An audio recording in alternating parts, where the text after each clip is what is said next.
Diplomacy is usually slow, a careful dance of negotiation and compromise where progress is measured in inches, not miles. But in July 2025, the European Union made a stunning pivot that sent shockwaves through the international community. The EU, once the steadfast champion of the Iran nuclear deal, abruptly demanded the total dismantlement of Iran's nuclear program, a move that stunned both allies and adversaries alike. This was a seismic shift, signaling not just the end of compromise but the beginning of a new, more dangerous era in global security. For years, the EU had acted as a crucial buffer between the US and Iran, believing that dialogue, patience, and engagement were the best path to peace and stability. But a series of explosive events, ranging from covert attacks to open threats, shattered that belief, leaving Europe facing the real and immediate possibility of a nuclear-armed Iran on its doorstep. With Europe now joining the US in demanding an end to Iran's program, Tehran's threat to leave the Nuclear Non-Proliferation Treaty feels more credible and more ominous than ever before. This script will trace the dramatic events and mounting tensions that led to the EU's historic reversal and explore the grave implications of a potential Iranian exit from the NPT, a move that could upend decades of nuclear restraint. The stakes could not be higher. The very architecture of nuclear restraint, painstakingly built over generations, is now at risk of collapse. Ironically, the EU's decision intended to prevent disaster and safeguard Europe's future may have brought the world closer to the brink than ever before. The path of diplomacy, once a beacon of hope, is now treacherous and uncertain, with every step fraught with risk. Understanding how we arrived at this critical juncture is crucial, not just for Europe but for the entire world, if we are to find a way back from the edge of catastrophe. The summer of 2025 shattered the fragile status quo that had barely held the world together for years. A series of dramatic, world-shaking events unfolded, sending shockwaves through capitals and living rooms alike. On June 15th, coordinated airstrikes, widely attributed to Israel and the US, hit key Iranian nuclear sites, targeting facilities long suspected of advancing Iran's nuclear ambitions. In response, Iran escalated its nuclear program, ramping up uranium enrichment to unprecedented levels and vowing to accelerate research, defying international warnings. The International Atomic Energy Agency, backed by the EU's major powers, issued a harsh censure, demanding Iran halt enrichment, allow full inspections, and return to compliance. For the first time, Europe abandoned its long-standing policy of dialogue, opting instead for punitive action and signaling a dramatic shift in strategy. By early July, EU leaders declared Iran's nuclear program an unacceptable risk to regional and global security, warning of severe consequences. The diplomatic language that once dominated negotiations was gone. Europe was now preparing for open confrontation, bracing for the unknown. On July 10th, the EU officially withdrew support for the old nuclear deal, demanding Iran dismantle its entire nuclear infrastructure and comply with new, stricter terms. The message was unmistakable: compromise was over, and the era of cautious engagement had ended. The EU had crossed its Rubicon, aligning itself fully with the US and setting the stage for a perilous, unpredictable showdown with Iran. The world watched in apprehension as the last bridges of diplomacy burned, and the possibility of peaceful resolution faded.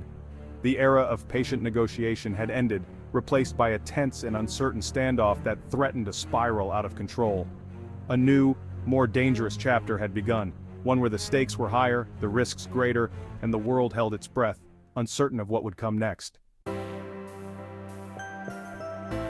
The Treaty on the Non-Proliferation of Nuclear Weapons, or NPT, is the backbone of global nuclear restraint. Signed in 1968, it commits non-nuclear states not to pursue nuclear weapons, while nuclear powers promise disarmament and peaceful technology sharing. The IAEA enforces these rules, inspecting facilities and ensuring nuclear material isn't diverted for weapons.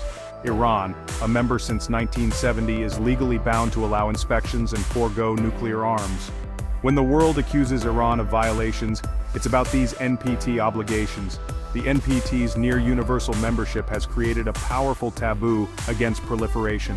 An Iranian withdrawal would devastate the treaty's credibility, signaling to others that the rules can be broken. The NPT is more than a document, it's a global norm. Its unraveling would make the world far more dangerous. Iran's nuclear program began in the 1950s when the country was still a close ally of the West. Backed by the United States under the Atoms for Peace initiative, Iran's early nuclear ambitions were focused on energy and scientific advancement. Iranian scientists, many of them trained abroad, worked alongside international partners, laying the groundwork for what would become a decades-long saga. But after the 1979 revolution, everything changed. The new regime, suspicious of foreign influence, revived the nuclear program in secret, away from the eyes of the world. The atmosphere of distrust and secrecy only deepened as Iran's relationship with the West deteriorated. For nearly 2 decades, Iran developed nuclear infrastructure without IAEA oversight, violating the Nuclear Non-Proliferation Treaty, or NPT. International inspectors were kept at arm's length, and the true extent of Iran's nuclear activities remained hidden. The secret was finally exposed in 2002, when dissidents revealed the existence of uranium enrichment facilities at Natanz and Arak. Satellite images confirmed what many had long suspected.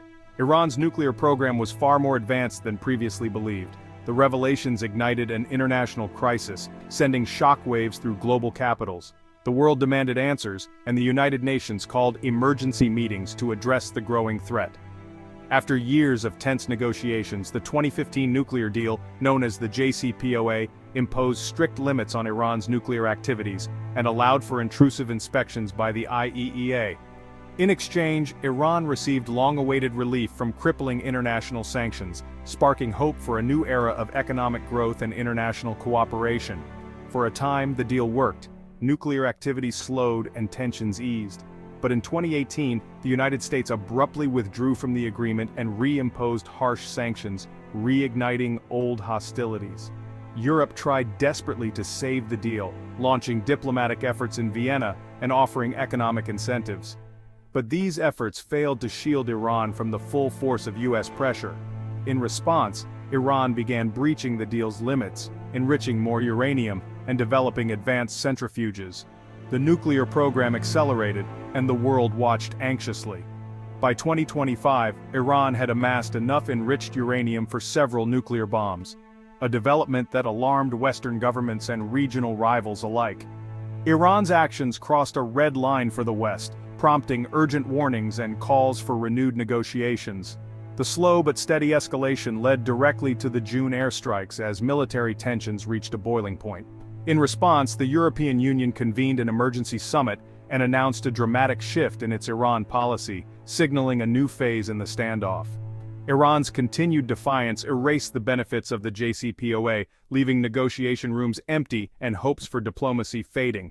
The situation set Iran and the West on a collision course, with both sides hardening their positions and preparing for the worst. The trust built by years of painstaking diplomacy was shattered, replaced by suspicion and disappointment. The crisis had reached a breaking point, with the world's attention fixed on the possibility of a new conflict. The world now faced a nuclear standoff with the stakes higher than ever, and the path forward uncertain. The EU's reversal was driven by 3 forces: Iran's nuclear advances, US pressure, and shifting European politics. Intelligence in spring 2025 showed Iran sprinting toward nuclear capability, with large stockpiles of near-weapons-grade uranium and new underground centrifuges. The US-Israeli airstrikes in June forced Europe to join a tougher stance or risk irrelevance. Washington made it clear, strategic patience was over. Meanwhile, new European leaders and hardening public opinion made a softer approach politically costly. The EU's U-turn was a reluctant response to a collapsing diplomatic strategy. The belief in dialogue was replaced by fear of failure. Europe's last hopes for the JCPOA had died. US policy has shaped every turn of this crisis. The 2018 US withdrawal from the JCPOA shattered consensus and pushed Iran toward defiance. Maximum pressure sanctions crippled Iran's economy and made European diplomacy ineffective. European companies, fearing US penalties, abandoned Iran, gutting the deal. The June 2025 airstrikes, a US-Israeli operation, signaled that diplomacy had failed. The message to Europe: choose sides or be sidelined. Europe's U-turn was as much capitulation to US pressure as a principled stand. Aligning with Washington was the only way to retain influence. The EU's new policy mirrors America's long-standing demands. In global security, Europe often moves in Washington's shadow. The crisis is a stark reminder of that reality. If Iran leaves the NPT, international oversight ends instantly. IAEA inspectors would be expelled, cameras switched off, and Iran's program would vanish into secrecy. The world would be left guessing, is Iran building a bomb, preparing a test, or bluffing? This opacity would fuel suspicion and risk preemptive strikes based on incomplete intelligence. Iran's exit would devastate the NPT, encouraging others to follow. The treaty's value would plummet, and the global norm against proliferation would weaken. Iran's neighbors would be terrified, and the risk of miscalculation would soar. The era of verified facts would end, replaced by rumor and fear. The world would become far more dangerous overnight. The greatest fear is a nuclear arms race in the Middle East.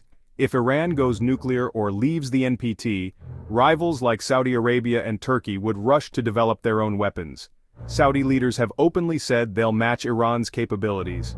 Turkey and Egypt could follow, turning the region into a multi-nuclear powder keg. Unlike the Cold War, these new nuclear states would lack experience and safeguards, raising the risk of accidents or theft. The EU's hardline policy aims to prevent this but could accelerate it if Iran feels cornered. Once started, a regional arms race would be nearly impossible to stop. The world would face a new era of instability and peril. We are at a moment of maximum danger. The EU's shift has closed off one of the last diplomatic escape routes, leaving Iran isolated and desperate. When diplomacy fails, desperate actions, like NPT withdrawal and a nuclear dash, become more likely. Military conflict would destabilize the Middle East and trigger global crises. The current path, driven by ultimatums, has only advanced Iran's program. Is there hope for diplomacy? Only if the approach radically changes. Real progress would require direct US-Iran talks, credible sanctions relief, and security guarantees in exchange for real constraints. The window for such a deal is closing fast. The world must choose a new diplomatic push or a future of conflict and proliferation. The coming weeks are critical. The stakes are existential. The clock is ticking.